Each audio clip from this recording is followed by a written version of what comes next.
দেখাতে চাচ্ছি। গ্যাস্ট্রিক গ্রন্থি দেখতে কেমন ভাইয়া? গ্রন্থি কোনটা? এই সব, এই পুরাটাই হলো একটা গ্যাস্ট্রিক গ্রন্থি। এই যে কোষগুলা এবং কোষের মাঝখানে এই যে নালীটা, এইটাই হলো গ্যাস্ট্রিক গ্রন্থি। ভাই এদের কাজ কি? এই কোষগুলা কি তৈরি করে? এই কোষগুলা এনজাইম তৈরি করবে, এনজাইম তৈরি করে। এই কোষগুলা HCl তৈরি করবে, এই কোষগুলা মিউকাস তৈরি করবে খাবার পরিপাক করার জন্য। ভাইয়া কি কি এনজাইম তৈরি করবে গ্যাস্ট্রিক গ্রন্থি? এখনই এটা একই ঢিলে তিন চারটা পড়া পড়াই দিব, সবচেয়ে ইম্পর্টেন্ট পড়া। গ্যাস্ট্রিক গ্রন্থি কি কি এনজাইম তৈরি করে? শর্করা পরিপাককারী কোন এনজাইম তৈরি করে? কোনো এনজাইম তৈরি করে না। গ্যাস্ট্রিক এক পড়া দিয়ে কিন্তু সব পড়া হয়ে যাচ্ছে, ভালো করে তাকাও। গ্যাস্ট্রিক গ্রন্থি শর্করা পরিপাককারী কোনো এনজাইম তৈরি করে না। তাহলে প্রোটিন পরিপাককারী কোন এনজাইম তৈরি করে? মনে রাখবা, প্রোটিন পরিপাককারী তৈরি করে পাজেরো। Pajero enzyme. পাজেরো মানে পেপসিন, জেলাটিন,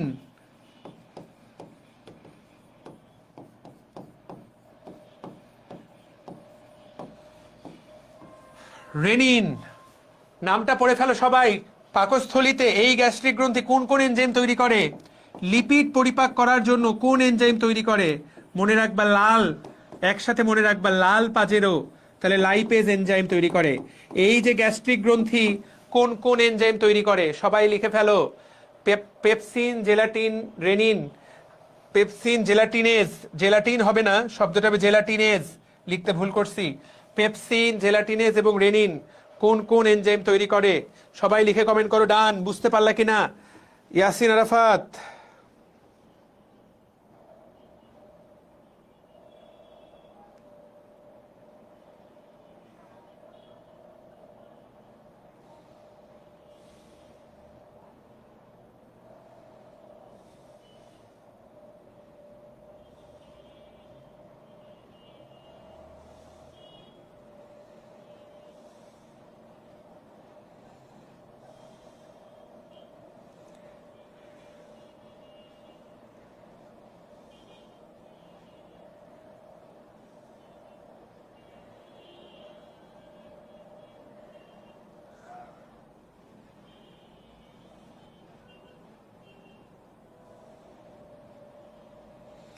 সবাই লিখেছো? ক্লিয়ার? ডান ডান ডান ডান, ভেরি গুড। ঠিক আছে, ওকে। তাহলে পেপসিন, জেলাটিন এবং রেনিন, তারপর লাল পাজেরো। ভাইয়া এই যে কোষগুলার ছবি দেখতে পাচ্ছ, এই কোষগুলা থেকেই কিন্তু এই এনজাইমগুলো তৈরি হয়। এই যে কি সুন্দর সুন্দর কোষ, এবং পাকস্থলীতে একটা অ্যাসিড ক্ষরণ হয়, এটার নাম কি? এটার নাম HCl। এই কোষগুলা থেকেই এটা আসবে। এখন ভাই এই কোষগুলোর নাম কি? কোষগুলোর নাম পড়তে হবে। দেখো তো কি সুন্দর, কি সুন্দর কালারফুল। তাকায় দেখো কি সুন্দর কোষগুলোর নাম। এই যে তাকায় দেখো কি কি কোষ এই জায়গায় আছে, কি কি কোষ এই জায়গাতে আছে। দেখো কিছু কোষ আছে যারা মিউকাস সেল, যারা দেখো মিউকাস তৈরি করবে। নামটার দিকে তাকাও, সারফেস মিউকাস সেল। ভাইয়া মিউকাস, মিউকাস নেক সেল, যাদের কাজ মিউসিন তৈরি করা। ভাইয়া মিউকাস বা মিউসিন কি? তোমার মুখের যে লালাটা, এই যে জিহ্বাটা উল্টাইলে যে মুখটা ভিজে গেল, এইটাই হলো মিউকাস বা মিউসিন। বুঝাতে পারলাম? আমাদের পুরো পাকস্থলী জুড়ে, পুরো অন্ননালী জুড়ে, পুরো পরিপাক জুড়ে, পরিপাক নালী জুড়ে অসংখ্য মিউকাস তৈরির ফলে এটা পিচ্ছিল হয়, খাবারটা আগায় যায়। যদি এটা পিচ্ছিল না হতো তাহলে কি তুমি খাবারটাকে গিলতে পারতা নাকি? তাহলে কিছু কোষ থাকবে যারা মিউকাস তৈরি করবে। আচ্ছা, এরপর তাকাও, কি দারুণ ছবির দিকে দেখো। প্যারাইটাল সেল, এই লালগুলা হলো প্যারাইটাল সেল। অ্যাসিড লাল দেখায় না, লাল অ্যাসিড পড়লে যে কোনো জায়গায় জ্বলে যায় না, হাইড্রোক্লোরিক অ্যাসিড তৈরি করে। তাহলে প্যারাইটাল সেল কি তৈরি করে? প্যারাইটাল সেল হাইড্রোক্লোরিক অ্যাসিড তৈরি করে। কি মনে রাখবা, তোমার শরীরে যদি কেউ অ্যাসিড মারে, ভাই তুমি জীবনে প্যারা খায় যাবা না, একদম প্যারা খায় যাবা না যে প্যারা খেয়ে গেলাম আমাকে কেউ অ্যাসিড মারলো। তাহলে প্যারাইটাল সেল হাইড্রোক্লোরিক অ্যাসিড তৈরি করে। ঠিক তার নিচে কি সুন্দর হলুদ কোষগুলা, এইটাই মেইন কোষ, এটার এই জন্য নাম চিফ সেল। এইটাই ভাইয়া পেপসিন এবং লাইপেজ এনজাইম তৈরি করে। এই যে পেপসিন এবং লাইপেজ, এটা কোন কোষ থেকে আসবে? চিফ কোষ থেকে। চিফ কোষ, কোষের নাম কি? চিফ কোষ। তাহলে এইটাই হলো মেইন কোষ। চিফ মানে কি? প্রধান। তাহলে প্রধান কোষ। আর এছাড়া আরো একটা কোষ আছে যেটার নাম জি সেল। জি সেল, এখান থেকে গ্যাস্ট্রিন আসে। ভাই গ্যাস্ট্রিনের কথা তো বললেন না। গ্যাস্ট্রিন কিন্তু এনজাইম না, গ্যাস্ট্রিন হলো হরমোন। ঠিক টাইমে কাজে চলে আসবে, ঠিক টাইমে তুমি কাজে লাগাতে পারবা। কোন হরমোন তৈরি হয়? গ্যাস্ট্রিন। ভাই এই পড়াগুলো কোথায় আছে? এই পড়াগুলো তো আমি জানি না। দেখো, এক ঢিলে সবগুলা পড়া পড়তে হবে। আমি তোমাদেরকে দেখাচ্ছি। লোড হোক, সবাই এই পেজটা বের করো। পড়ার কিন্তু শেষ নাই, এগুলো সব একে অপরের সাথে কানেক্টেড। এগুলো যারা মুখস্থ করবে তারা একদম বোকা। শুধুমাত্র বোকারাই দুনিয়াতে এগুলো মুখস্থ করে। যারা বুদ্ধিমান তারা এগুলো বুঝে বুঝে পড়ে। তাহলে ছবির দিকে আমি যাচ্ছি, দাঁড়াও। এই তো কি সুন্দর বের হয়ে গেছে। তাহলে স্লো স্লো এই ছবিটা বের করো। তাকায় দেখো তো, পাকস্থলীর কোষ। এই ছবিটা আমরা অলরেডি নেট থেকে দেখে ফেললাম।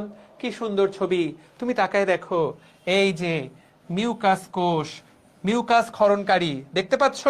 প্যারাইটাল কোষ, এইচসিএল ক্ষরণকারী, দেখতে পাচ্ছ? চিফ কোষ, পেপসিনোজেন ক্ষরণকারী।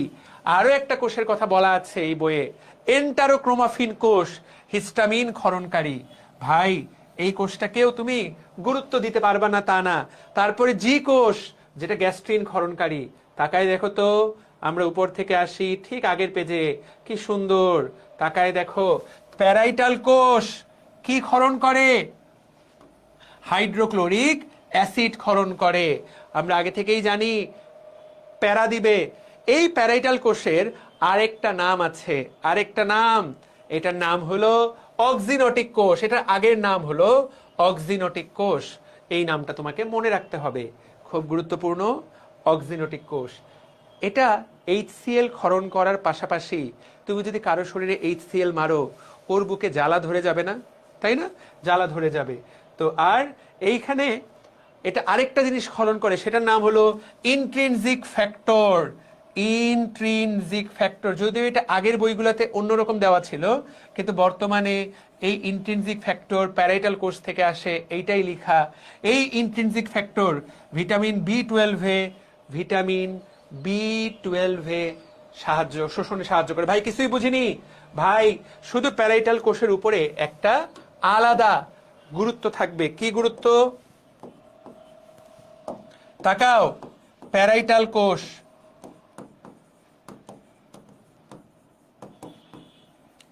এইটার নাম কয়টা? নাম দুইটা। এটার অপর নাম অক্সিনোটিক কোষ।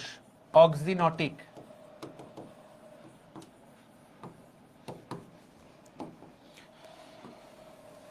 এটার অপর নাম অক্সিনোটিক কোষ। এটা ক্ষরণ করে দুইটা জিনিস, এইচসিএল, এটা খাবারের ব্যাকটেরিয়াকে মেরে দেয়, এবং ইন্ট্রিনজিক ফ্যাক্টর।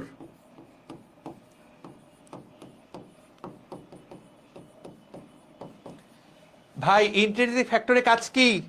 এইটা তুমি যে খাবারের সাথে ভিটামিন বি 12 খাবা, এই ভিটামিন বি 12 শোষণে সাহায্য করে।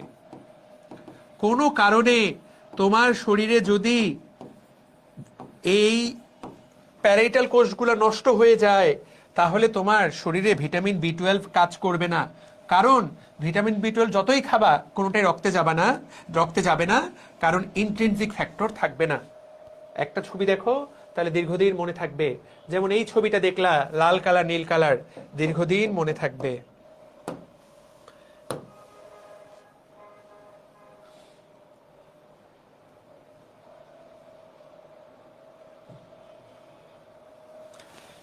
ইন্ট্রিনসিক ফ্যাক্টরের কি কাজ? এই যে দেখো, ভিটামিন বি 12, ভিটামিন বি 12কে শোষণ করে কোথায় পাঠানো? রক্তে পাঠানো। তাহলে এই স্লাইডটা ভয়ঙ্করতম ইম্পর্টেন্ট স্লাইড, ভয়ঙ্করতম ইম্পর্টেন্ট। এইটা পরীক্ষায় আসবে। দেখো কতগুলা স্টার দিলাম, কতগুলা কতগুলা স্টার দিলাম। ঠিক আছে, মনে থাকবে, কোনোভাবেই যাতে ভুল না হয়। ওকে, আমি এটা মনে রাখি কিভাবে জানো? যে চারটা জিনিস একসাথে যে কানেক্টেড, আমি মনে রাখি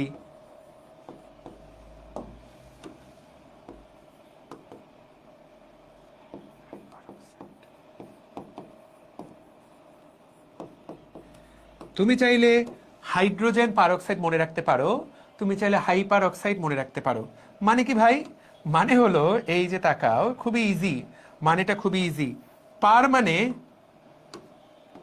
প্যারাইটাল, অক্সাইড মানে অক্সিনোটিক, হাই মানে হাইড্রোক্লোরিক অ্যাসিড, ই মানে ইন্ট্রিনসিক ফ্যাক্টর।